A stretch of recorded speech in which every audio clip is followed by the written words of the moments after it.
Who would win in a fight? Chris Redfield or Leon S. Kennedy? Could Hunk take Ada Wong? What would happen if Claire Redfield fought Jill Valentine? What if one of them could transform into a tyrant when they died? Those are the kinds of questions that Resident Evil ReVerse seems to exist to answer in the form of a third-person deathmatch shooter that's launched as a free bonus for owners of Resident Evil Village.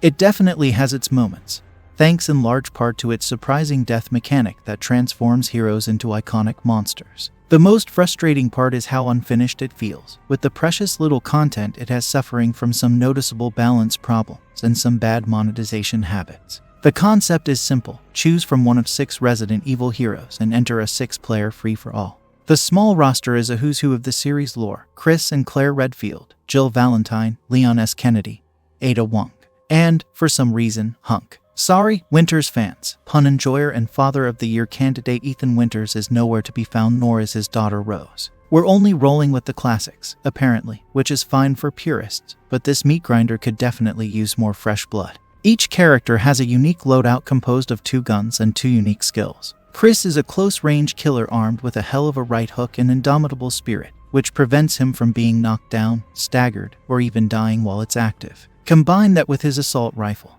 and a passive skill that makes him deal more damage as his health goes down and he's a menace at close to mid-range. Jill, by contrast, is more of a specialist. She trades survivability for higher damage output and increased damage after dodging, and can lay down mines and attack with a knife at close range. Leon's your all-arounder. His health regenerates when it gets low, and he rocks a shotgun and a roundhouse kick for close encounters. He's weaker at mid-range but compensates with an ability that lets him dual-wield his pistols. Claire comes equipped with a revolver and a passive that means she reloads when she dodges, a quick heal in the form of an adrenaline shot, and an alternator that shocks nearby enemies. We'll get to Ada and Hunk a bit later, but all the characters offer distinct playstyles, and their loadouts line up nicely with their portrayals in their respective games. The real game changer, however, is that in typical Resident Evil fashion, death isn't the end. If you're killed right off the bat, you'll come back as a fat molded, one of the basic enemies from Resident Evil 7, and chase survivors around until you're killed for good, building energy all the while for a self-destruct that can take out everyone around you if you play your cards right. However, if you manage to pick up a virus canister item before someone takes you out, it will increase the damage you deal while you're alive and then transform you into a more powerful creature once you shuffle off this mortal coil. With 1 virus canister, you'll become either Resident Evil 7 Seconds Jack Baker, complete with chainsaw scissors, or the Hunter Gamma from Resident Evil 3. Picking up 2 canisters means transforming into either Resident Evil 2 Super Tyrant or Resident Evil 3 Nemesis, because the transformation happens almost instantaneously on death, and there's no way to know which of the monsters will emerge from the corpse of your victim looking for revenge. Every fight with a survivor is a tense experience. This uncertainty generally means you'll be running for your life the moment they go down. Awkwardly though, there's no sprint button, so everyone moves at a weird half-trot unless they're dodging. Once you've chosen your character, you're dumped into one of just 2 maps, the RCPD or the Baker House. They both look great, courtesy of the re-engine. At least, they do after you turn off the comic book filter that looks like someone stretched a fishing net over the screen. Deathmatch is the name of the game here literally, in that it's the only game mode ReVerse has to offer. The goal is simple: kill as many people as you can before the 5-minute timer expires. And, strangely enough, it can be surprisingly fun, at least until ReVerse's other issues get in the way. While ReVerse is primarily based in the mold of a hero shooter, it does incorporate classic arena shooter ideas. Power weapons spawn on the map after a minute passes. Usually a rocket launcher, a grenade launcher, or a lightning gun. These weapons only give you 1 shot but do tremendous amounts of damage if you land a hit. Ammo for special weapons is also scattered around the map, as are health-restoring green herbs, which are essential for long-term survival if you're not playing Leon or Claire. These additions reward smart play by adding an element of strategy to how you navigate the map and encouraging you to venture into otherwise dangerous areas to nab a power-up that can change the outcome of a match. When you're on the transforming end, creatures are very powerful and a blast to play. They can see other characters through walls and, in addition to their regular attacks, come equipped with 2 special abilities of their own. The first, like the Super Tyrant's Leaping Strike or the Fat Molded's Enrage, is generally meant to close distance. The second, such as the Hunter Gamma's Devour, or the Nemesis's Pursuing Tentacle, either knocks down or executes a target, depending on how much health they have left. Any of the creatures can clear a room in a few seconds, and each one is appropriately scary. A fat molded small size, speed and ability to explode mean that it always has a chance when creature combat devolves into an all-out brawl, even against a tyrant. The only downside is that creatures lose health over time and will eventually die no matter what. The question is how many people you can take with you before you go. Who comes out on top of the scoreboard, though, is more complicated than simply racking up the most kills. Killing someone in the current top 3, maintaining kill streaks, getting revenge kills, and executing targets award more points than a regular kill, while dying costs you 5 points. As a result, matches can turn on a dime if someone goes on a run. In one match, I went from last to second place because I managed to put together a good minute as a survivor and follow that up with a kill streak as a creature. Since the top 3 players at the end of the match are considered winners, it's fairly easy to pull games out of the fire at the last minute, especially if you happen to be playing the right character for the situation you find yourself in.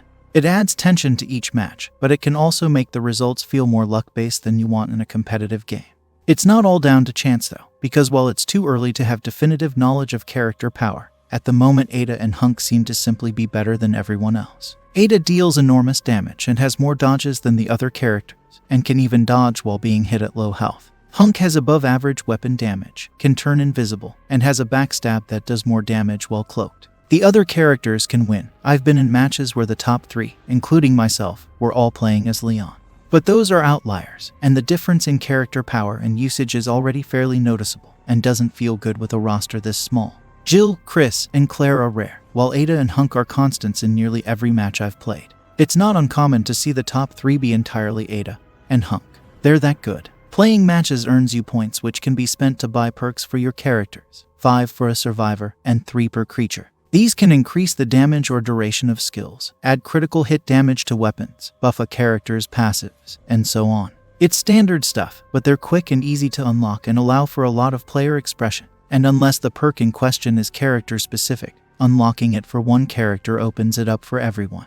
Perks also have upgradable levels, but as far as I can tell that functionality isn't available yet. There's a battle pass, naturally. It costs $9.99, and, as you might expect, you don't get much for staying in the free tier, a minor reward every other level. If you want to customize your character's looks, you'll basically have to open your wallet.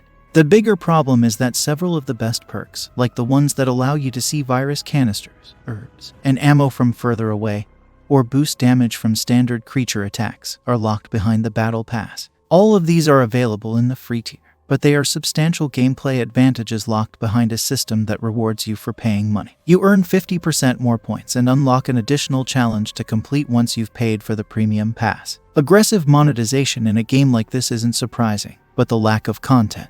6 survivors, 5 creatures, 2 maps, and a single game mode just isn't much to play with. Worse still, there's no way to play casual matches unless you've brought your own friends to play them within a passcode-protected private lobby. There's no option to simply create a room and let people join, or search for one yourself. Capcom has promised more content is coming, and balance changes will have to happen if ReVerse is to survive. But as it stands, this feels like a beta that really wants you to spend money on it.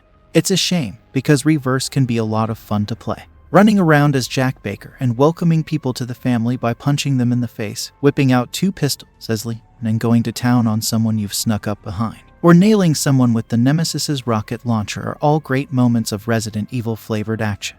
And while there are only 2 maps, they're both fairly well designed, with lots of areas of obstacles to navigate and set up ambushes in. There's even a pretty clear skill ceiling here for those who want to dedicate themselves. Good players can stay alive for a long time, racking up kill streaks and making sure they have enough virus canisters to transform into a powerful creature when they go down.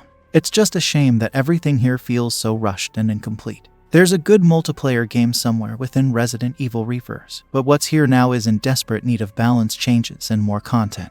This third-person deathmatch is an interesting take on the franchise's most iconic locations and characters, and it has some good ideas, especially giving you a second life as a fan-favorite monster. That can be fun in short bursts, but nearly every match made me wince at its unbalanced roster, lack of variety, and monetization methods that make better perks more easily available to those willing to spend cash. Resident Evil ReVerse will need to grow into a lot more than this if it wants to become something better than a novelty for completionist Resident Evil fans. And that's it. I hope this review is helpful for you. But if you enjoyed this video, then leave a like and subscribe to the channel to support me. Leave a comment down below with your thoughts. As always, until next time, take it easy.